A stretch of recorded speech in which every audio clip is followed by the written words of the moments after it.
পূর্বে উঁচু নিচু পাহাড় ও পশ্চিমে বিস্তৃত সমুদ্রবেষ্টিত নয়নাভিরাম সৌন্দর্যের অন্যতম জনপদটির নাম বাঁশখালী উপজেলা। উত্তর সীমানায় সাঙ্গু নদীর জলপ্রবাহ থেকে বয়ে উপজেলার সারা এলাকা জুড়ে ডালপালার মতো ছড়িয়ে আছে নানা শাখা প্রশাখা।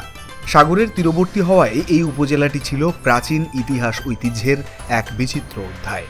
ঐতিহাসিক এ বাঁশখালীর নামকরণ সম্পর্কে ডক্টর আব্দুল করিমের লেখা বাঁশখালী ইতিহাস ও ঐতিহ্য বইয়ে উল্লেখ আছে, সাতকানিয়া উপজেলার মাওলানা শরফ উদ্দিন বেহাল রাদিয়াল্লাহু তাআলার মৃত্যুর পর বাঁশখালী নামটি প্রচলন হয়েছিল। এছাড়া ইংরেজ শাসনামলের রাজস্ব আদায়ের দলিল দস্তাবেজেও বাঁশখালী নামটি পাওয়া যায়। 1429 সালের পর থেকে অঞ্চলটি আরাকান শাসকের অধীনে ছিল।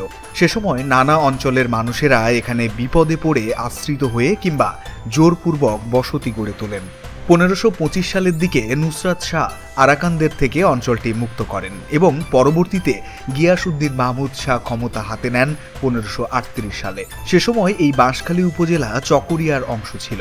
পরে ব্রিটিশ আমলে তথা 1917 সালে বাঁশখালী থানা গঠিত হয় এবং 1983 সালে প্রশাসনিক বিকেন্দ্রীকরণকালে থানাকে উপজেলায় রূপান্তর করা হয়। এছাড়াও বাঁশখালী উপজেলায় রয়েছে বাংলাদেশের স্বাধীনতা যুদ্ধের এক নির্মম ইতিহাস। 1971 সালের অক্টোবর মাসের বাঁশখালী দক্ষিণ প্রান্তে নাপোড়া গ্রামে লুটপাট ও ব্যাপক অগ্নিসংযোগ সহ প্রায় 89 জন মুক্তিযোদ্ধা এবং অসংখ্য নিরীহ বাঙালিকে হত্যা করেছিল পাক হানাদার বাহিনী। এর জবাবে বীর মুক্তিযোদ্ধারা দমে না গিয়ে বাঁশখালী অপারেশন পরিচালনা করেছিল। তারই ধারাবাহিকতায় 14 ডিসেম্বর মুক্তি ও মিত্রবাহিনীর যৌথ আক্রমণে বাঁশখালী এলাকা হানাদার মুক্ত হয়। আজও সেসব ভয়াবহ ইতিহাসের স্মৃতিচিহ্ন হয়ে এ অঞ্চলে টিকে আছে দুটি বৌদ্ধভূমি ও একটি গণকবর। বন্দর নগরী চট্টগ্রাম হতে 45 কিলোমিটার পূর্বে বঙ্গোপসাগরের কূল ঘেঁষে 376.90 বর্গ কিলোমিটার আয়তনের একটি বিশেষ উপজেলা বাঁশখালী। একটি পৌরসভা তথা বাঁশখালী পৌরসভা এবং 14টি ইউনিয়নের সমন্বয়ে গঠিত বাঁশখালী উপজেলার প্রশাসনিক অঞ্চল নিয়ন্ত্রিত হয়।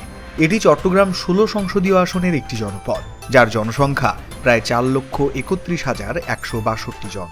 উপকূলীয় বাঁশখালী উপজেলাতে নানা ধর্ম ও পেশার মানুষের সম্প্রীতিতে ভরপুর। তাই অঞ্চলটিতে বকশী হামিদ মসজিদ, নবী মসজিদ, শিখ মন্দির, জলদি ধর্মরত্ন বিহার ও জাতেবী মসজিদের মতো বহু ধর্মীয় প্রতিষ্ঠান গড়ে উঠেছে, যেগুলো আজও অঞ্চলটির ঐতিহ্যবাহী গর্ব হয়ে টিকে আছে। এছাড়াও এ অঞ্চলে বাঁশখালী ইকো পার্ক, চাঁদপুর বেলগাঁও চা বাগান, বাঁশখালী সমুদ্র সৈকত, সরল্লার দিঘি সহ বহু প্রাকৃতিক সৌন্দর্যের নিদর্শন রয়েছে।